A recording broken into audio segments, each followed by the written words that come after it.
Let's talk about something most of us struggle with, saying no.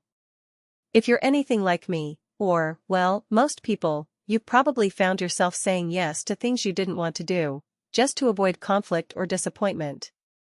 Whether it's agreeing to extra work when you're already burned out, attending a social event you're dreading, or taking on responsibilities that aren't yours, it's easy to fall into the trap of saying yes. But here's the thing, every time you say yes to something that drains you, you're saying no to something that could fill you. Your time, your energy, your peace of mind, they're all precious. And learning to say no? It's one of the most powerful ways to protect them. So, why is it so hard to say no?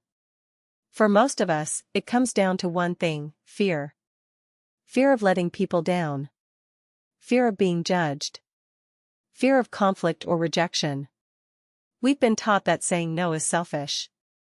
That being a good person means being available all the time, for everyone. And honestly, it's exhausting.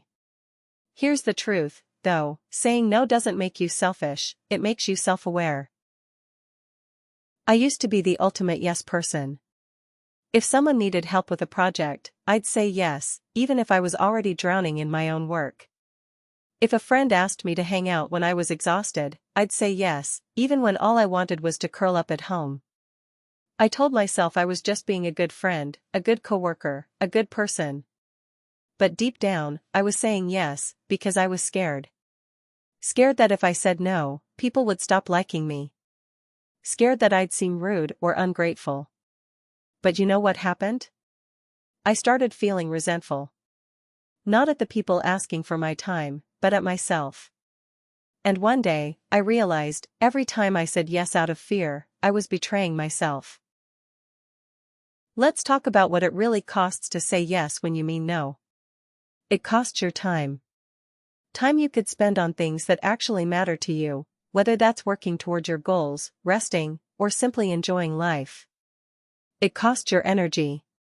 Because let's be real, saying yes to everything spreads you too thin. And when you're running on empty, you can't show up fully for anyone, not even yourself. And it costs your peace of mind. When you say yes to things that don't align with your values or priorities, it creates this tension inside you, a feeling that something's off. The more I thought about it, the more I realized, the price of always saying yes is too high. Here's where we start to shift the narrative. No isn't a rejection, it's a redirection. When you say no to something that doesn't serve you, you're saying yes to something that does. You're creating space for what really matters. Think of it this way, your time and energy are like a garden. Every yes is a seed you plant. If you say yes to everything, your garden gets overcrowded, and nothing thrives. But when you're intentional about your yes, your garden grows into something beautiful. Okay, so how do you actually say no, especially if you're not used to it? Let's break it down. Step 1, know your priorities. Before you can confidently say no, you need to know what you're saying yes to.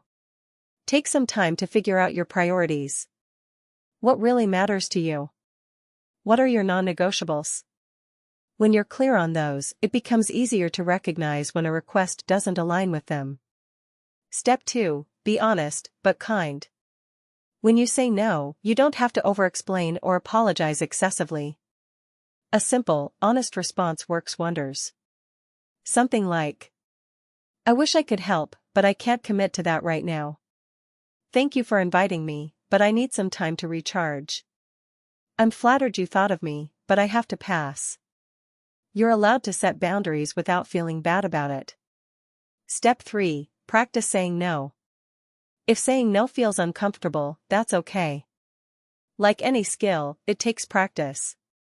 Start small, say no to things that feel low stakes, like declining a second helping of dessert when you're full. The more you do it, the more natural it will feel. Step 4, remember your why. Whenever you feel guilty about saying no, remind yourself why you're doing it. Maybe it's to protect your mental health. Maybe it's to focus on a goal you've been neglecting. Whatever your reason, hold on to it. Your why is your anchor. When you learn to say no, you give yourself a gift, freedom.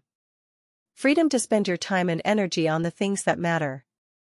Freedom to be present, to rest, to grow. Freedom to live a life that feels true to you. And here's the best part, when you start setting boundaries, the people who truly care about you will respect them. They'll understand that your no isn't about rejecting them, it's about honoring yourself. If you take one thing away from this video, let it be this: you're allowed to say no. You don't need to justify it. You don't need to explain it. Your time, your energy, and your well-being are reason enough. So the next time you feel that tug of guilt when someone asks for something, I want you to pause. Take a breath.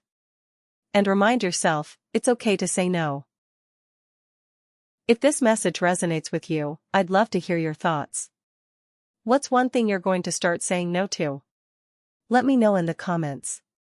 And if you found this helpful, don't forget to like, subscribe, and share this with someone who might need a little extra encouragement to set boundaries. You deserve a life that feels balanced, intentional, and fulfilling. And saying no? That's a big step toward getting there.